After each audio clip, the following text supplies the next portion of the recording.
আসসালামু আলাইকুম। আমি বর্তমানে পাহাড়ে উপরে উঠে পড়েছি। তো এদিকে আমাদের কোম্পানির পাশে একটা পাহাড় রয়েছে। আর পাহাড়ের উপরে চা বাগান রয়েছে বিশাল। তো আজকে আপনাদের সাথে পাহাড়টা শেয়ার করতেছি। তো দেখেন অনেক বড় পাহাড়। এখানে উপরে শুধু জঙ্গল, সবুজ সমাহার, মানে অনেক জঙ্গল। আর ওইদিকে বড় বড় গাছ রয়েছে। আর আপনাদেরকে আরও দেখাই, দেখেন যে এগুলো শুধু জঙ্গলেই অনেক আর কিছু দেখাই। সামনে আমি যেই পথে উঠলাম ওই পথটি দেখাই।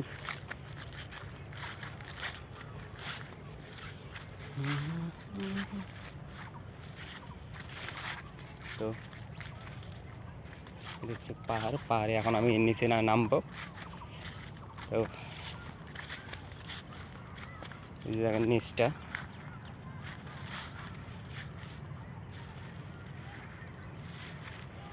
এটা হচ্ছে নিচটা। ওখান থেকে আমি উপরে উঠেছি।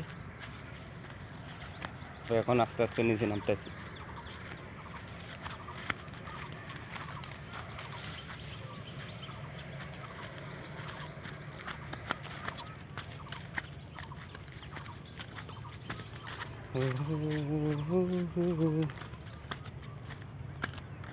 এখানে এখানে কত নিচ, এই অত নিচ থেকে আমি উপরে উপরে উঠেছি। তো আমি উঠেছি এই সাইড দিয়ে। আর এটা আছে পানিতে ভেঙে পড়েছে। এই যে অনেক সুন্দর ফুল রয়েছে, গাছগুলোতে অনেক ফুল ধরেছে, অনেক সুন্দর।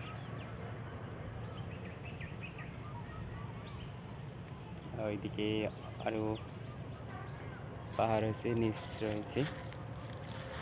তো সব মিলেই অনেক সুন্দর জায়গা, মনোরম একটা পরিবেশ। তো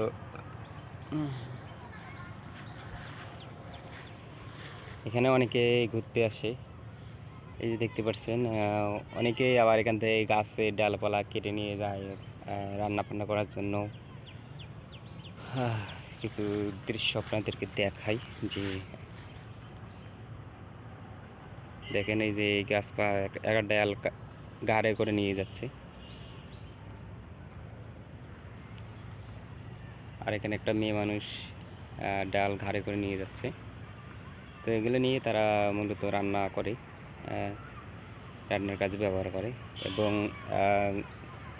করে চারপাশ বলতে অনেক পর্দা করার জন্য এর কাজও ব্যবহার করা হয়। দেখতে পাচ্ছেন, তো অনেক বড় একটা ডাল নিয়ে যাচ্ছে, গাছের ডুম।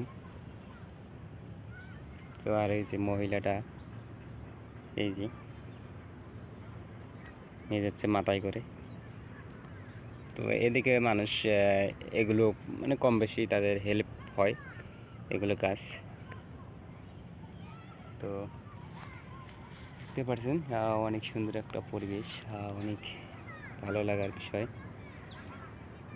আর এই নিচ থেকে আমি উপরে উঠেছি, এটা হচ্ছে পাহাড়ের নিচটা, আর আমি উপরে।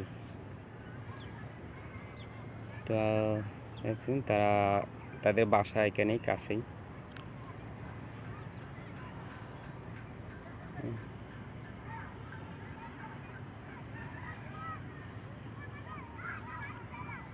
রাস্তার পাশেই বাসা। তো নিচটা দেখতে একটা ভয়ঙ্কর লাগে। এখান থেকে যে পড়বে একবারে শেষ।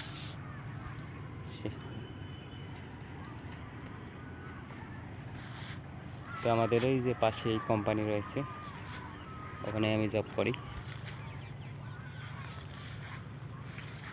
আর ওই সাইডে পাহাড় পর্বত, উপরে চা বাগান। আরেকদিন চা বাগান শেয়ার করবো আপনাদের সাথে।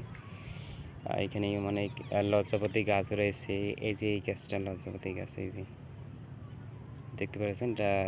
রোদ উঠলে আবার গাছের পাতাগুলো, ডালপালাগুলো আবার হয়, এখন মোড়ানো রয়েছে। আবার যখন রোদ সকালে হবে তখন আবার খুলে যাবে।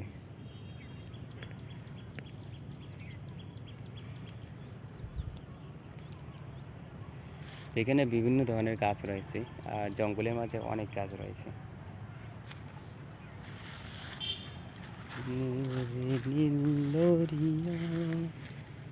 তো জঙ্গলের মধ্যে পা রাখা যাবে না, জীবজন সাপও থাকতে পারে, এই কারণে যাচ্ছি না।